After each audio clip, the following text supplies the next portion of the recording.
Hello, and today I'm going to be reviewing the Lamy 2000, or Lamy 2000 if you were really German that way. I've had this in my possession for 2 months, and I've used it pretty much every other day in school, so I've used this pen a lot. Okay, so let's just dive straight in. The pen body is made from macrolon, which is a really fancy word for fiberglass, but it is a great material for a pen in my opinion. When I hold this pen, because I have pretty sweaty palms, I would think. When I hold this pen, I don't really feel the sweat. Normally, when I hold pens that's made from like celluloid or like acrylic and plastic, my hand gets sweaty really quick and it doesn't feel good when I write. But this pen, I never have that problem. I can write with it for 2 to 3 hours actually without even feeling much discomfort in any way.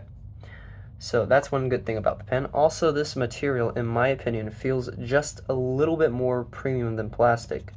That's also really because it's a little bit sanded. I'm not sure if the phone, because I am recording my phone, I don't know if I can pick it up, but you can see the surface is just slightly sanded, which gives it a bit more of a classical feel, I guess. It feels a bit more serious in the hand, and it feels a bit more grippy. And yeah, it's just a really nice material. Of course, the tip here, the section, if you can call it that, is made from stainless steel, which some people don't like because they say it slips. It's definitely slippier than the macrolon, but it's also textured, if you can see that. So it really isn't that slippy, in my opinion. Okay, and of course we have the clip. This is one of my favorite clips in any pen I've ever owned. It's a springy clip, very easy to put on your shirt if you want to do that. I don't know why you would. And this also contains the only labeling on the entire pen. Right here. Let me try to get this to focus. There we are. It says Lamy here, and it says Germany on the bottom of the clip. I'm not even going to bother trying to show you that. The front finial is just plastic, or actually macrolon, and it's glossy macrolon.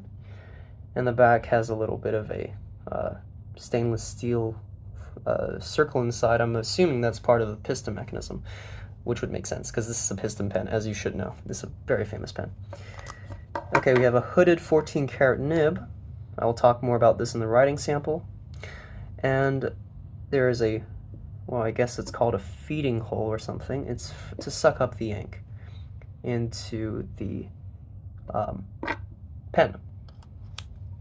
And as you can see, it's a click pen, which is great because it's really convenient when you're taking notes. And it's got these little clips on the sides that some people don't like, but I personally don't find it to be a problem. I hold my pen right where the clip is, and it never really causes me any discomfort. So the clips aren't a problem to me. And you can see the ink window, which I find to be kind of useless, honestly, because you have to have a light source shining on it or through it to really see your ink, and even then it's kind of blurry and you're unsure of whether or not you actually used up the ink. And here's the back. The piston mechanism is very well integrated into the pen body. You cannot see it if you just hold the pen like this. Like I've shown this to my friends, and they're surprised there's even anything here. I'm not going to twist it further than this because, you know, it's filled with ink, but that's the piston mechanism. I like it. It's never failed me. And the cap, you know, I could explain the mechanism inside, but it's a bit hard to see. There is, of course, an inner ring for the nib to not dry out, and there's a few, well, there's a few metal parts inside that connect with the, that cling on to the clips, so it's a secure cap. So that's good. I've never had this pen dry out on me, not even once. Every time I write with it, it just writes straight away. And it's a nice secure poster as well. So there's not really any cons about this pen, honestly. This is probably my favorite pen. So I'm going to talk more about personal subjective stuff. So as a student, this pen is great because it disappears in my hand and it disappears in a classroom. People don't really think it's an expensive pen, even though it's relatively costly for a kid like me. But people don't think that when they see the pen, and I like that. Because you don't want to pull out some celluloid pen, like an Omos, in school. That's just, people's gonna look at you weird, you know? So I like that about the pen. I also like the fact that it's a very, very reliable writer, and you don't get tired using it.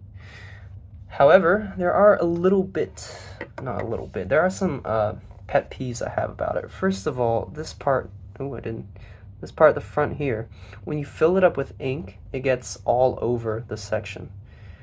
Okay, and that's hard to wipe off, especially with the ink I'm using. As you can see, I did a thorough clean on this pen, and you can still see, if you look very closely, that shimmer of red near the nib. And that's not going to scrub off. I've tried with water. It's not going to scrub off. You could get it off, obviously, if you use bleach or whatever, but I can't be bothered to. Every time I refill it, it just gets stained with red, which is kind of a problem in my opinion. And the ink tends to kind of collect on this intersecting section between the feed and the pen body, which hasn't been an issue so far. Like, it's never really affected its writing performance. It just looks bad. As a person with a bit of, I wouldn't say OCD, but as a perfectionist, I guess, it doesn't look good. Like, when I see it clogged up at the feed, it makes me feel a bit uncomfortable, to say the least. But that's pretty much the only two problems I have about this pen. I guess another problem you could say about this pen is the nib. I've heard from many people that Lamy 2000s haven't had the best reliability recently. I haven't had any problem with mine. It's alright. When I first got it, it was writing quite dry, so I tuned it a little bit, and I really do mean a little bit, and it became a literal water gun. It started to just pour water from the front, so much that even Rhodia would kind of ghost. You know, there'd be some feathering on Rhodia paper with this pen, but it just disappeared overnight. So yeah, this pen is kind of, it was unpredictable when I first got it, but now it's perfectly fine, and it's my favorite pen by far. Okay, not by far, but it is my favorite pen. So that's it for the review part of this, and in the fashion of copying Stephen Brown, I am going to now do a writing sample. Okay, so this is a writing sample for the Lamy 2000, and this is a fine nib. That was a weird E, but this is a 14K nib. And the paper is Rhodia A5. And by the way, the ink, if any of you like it, I guess, is Jacques Herbon. Jacques Herbon, I don't know how you really pronounce it. Rouge Hematite. That's a weird I there. Sorry, I can't really write when I record. And by the way, this is how the ink looks like. I think this was the old version, if I'm not mistaken. Let's do the usual. The quick brown fox jumps over the lazy dog. That was a little bit of faster writing there. And as for a line variation, it's not a lot of flex, you can see. But it does become a bit wetter when you press it down hard enough, so if you have a sheening ink, the quality does show a little bit more, which is cool. And on the horizontal and vertical strokes, you're going to get a pretty consistent line, which is something you want in a pen like this.